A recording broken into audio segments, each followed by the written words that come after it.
Hey guys, तो कैसे हैं आप लोग। तो आज हम 5 ऐसे कैरेक्टर के बारे में बात करने वाले हैं जो कि पायरेट किंग को हरा सकते हैं। तो देखो यार, जब हम कभी भी पायरेट किंग के बारे में सोचते हैं तो हमारे मन में एक ही बंदे की इमेज आती है जिसके पास नाम था, पैसा था, पावर थी। जिसे हरा पाना तो दूर, उसे टक्कर देना भी बहुत ही कम लोगों की बस की बात थी, जिसने कि पूरी वन पीस की दुनिया को कॉन्करर कर लिया था। यस, मैं बात कर रहा हूँ the pirate king gold D Roger की। पर तुम सभी के मन में ये क्वेश्चन कभी ना कभी तो आया होगा कि क्या सच में रॉजर को कोई नहीं हरा सकता था। तो आज मैं जो ये 5 कैरेक्टर बताने वाला हूँ वो रॉजर को हरा सकते थे, या फिर उसे टक्कर दे सकते थे, या फिर तुम ये भी बोल सकते हो कि इन्हीं 5 कैरेक्टर के सबसे ज़्यादा चांस है रॉजर के सामने कुछ कर दिखाने के। So let's begin. नंबर 5, इमुसामा। तो इमुसामा कैरेक्टर इतना ज़्यादा स्ट्रॉन्ग है, इतना ज़्यादा स्ट्रॉन्ग है कि हमें पता ही नहीं है कि वो कितना ज़्यादा स्ट्रॉन्ग है। हाँ, ये एक बेकार मजाक था, पर तुम सभी ये सोच रहे होंगे कि अगर हमको ये पता ही नहीं है कि वो कितना स्ट्रॉन्ग है तो मैंने उसे इस लिस्ट में क्यों लिया है। तो देखो यारो, इसका एक रीज़न ये है कि इन 5 कैरेक्टर को छोड़ के बाकी के सभी कैरेक्टर का ये एक तरह से कंफर्म है कि वो रॉजर को नहीं हरा सकते हैं। यहाँ तक कि एक योंको को छोड़ के बाकी का कोई भी योंको इस लिस्ट में अपनी जगह नहीं बना पाया। तो चलो अब हम आ जाते हैं इमुसामा पे। पर सबसे पहले हम जान लेते हैं कि हमें इमुसामा के बारे में एनिमे में क्या बताया गया है। तो हमें इस कैरेक्टर के बारे में बस इतना ही बताया गया है कि इसका नेम है इमू, और ये एक ऐसे सिंहासन पर बैठ के पूरी दुनिया पर राज करता है जिस पर बैठने की परमिशन किसी और को नहीं है, यहाँ तक कि 5 एल्डर्स तक को नहीं। और ये सिंहासन पूरी दुनिया के बीचों बीच में है। तो जैसा कि तुम सभी को पता ही है कि वन पीस की स्टार्टिंग में हमें ये बताया गया था कि 5 एल्डर वर्ल्ड गवर्नमेंट में सबसे ज़्यादा अथॉरिटीज़ रखते हैं अपने पास। पर फिर हमको बताया जाता है इमुसामा कैरेक्टर जो कि 5 एल्डर से भी ज़्यादा अथॉरिटीज़ रखता है अपने पास, या फिर मैं कहूँ वर्ल्ड गवर्नमेंट में सबसे ज़्यादा। अब मैं इसको बार बार कैरेक्टर इसलिए बोल रहा हूँ क्योंकि अभी तक हमें ये नहीं पता है कि ये एक फीमेल है या फिर मेल है। पर मेरा मानना ये है कि इसे एक फीमेल कैरेक्टर होना चाहिए, क्योंकि अभी तक हमें वन पीस में बिग मॉम को छोड़ के ज़्यादा कुछ ओवर पावर्ड फीमेल कैरेक्टर नहीं दिखाई गई हैं। और अगर ओडा को कोई ऐसी कैरेक्टर लानी है तो उसके लिए इमुसामा परफेक्ट है। तो अभी के लिए हम इसे एक फीमेल मान के चलते हैं, ठीक है। तो अब आ जाते हैं इसकी पावर पे। तो क्या तुमने कभी ये सोचा है कि क्यों इमुसामा अपने पास सबसे ज़्यादा अथॉरिटीज़ रखती है और क्यों 5 एल्डर उसके सामने झुकते हैं। इमुसामा के बारे में कहा ऐसा जाता है कि ये वर्ल्ड सेंचुरी से लेकर अभी तक जिंदा है, यानी कि इसे वर्ल्ड सेंचुरी के बारे में सब कुछ पता है, या फिर मैं कहूँ कि ये एक तरह से इमोर्टल है। और तुम सभी को ये याद तो होगा ही कि हमने उसके पास एक जायंट स्ट्रॉ हैट देखी थी जो कि शायद जॉय बॉय की हो सकती है। तो अब आ जाते हैं मेरी खुद की थ्योरी पर, जिसमें कि मुझे ऐसा लगता है कि जो थर्ड एशियंट वेपन है यूरेनस, वो इमुसामा के पास है।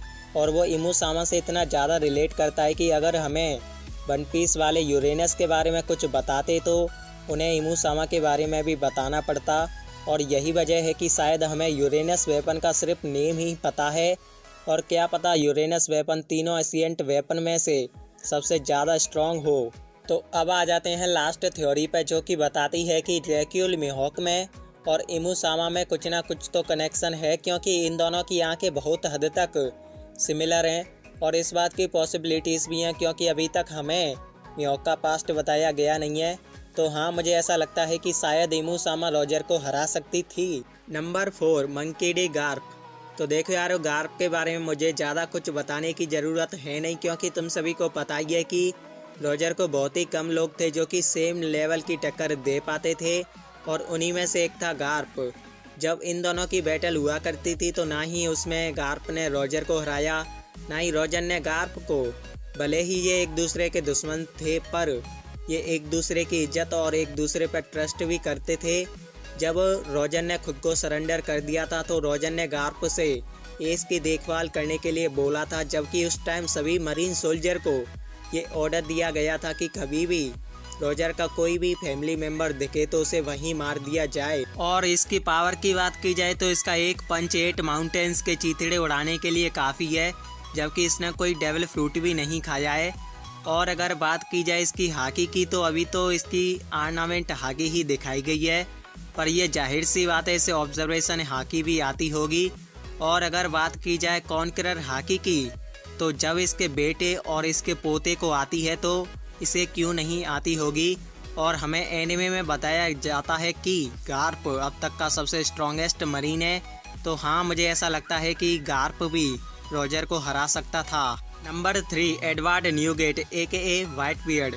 तो व्हाइट बियर्ड की पावर और इसके बारे में बताने के लिए इसका नेम ही काफ़ी है, क्योंकि रॉजर खुद व्हाइट बियर्ड को बिल्कुल अपने सेम लेवल का मानता था। और वहीं ओडा ने यह कंफर्म किया है कि अगर कभी भी व्हाइट बियर्ड अपने डेविल फ्रूट की पावर को फुल पोटेंशियल पे यूज़ करता तो वो अपने साथ साथ पूरी दुनिया को भी डिस्ट्रॉय कर देता।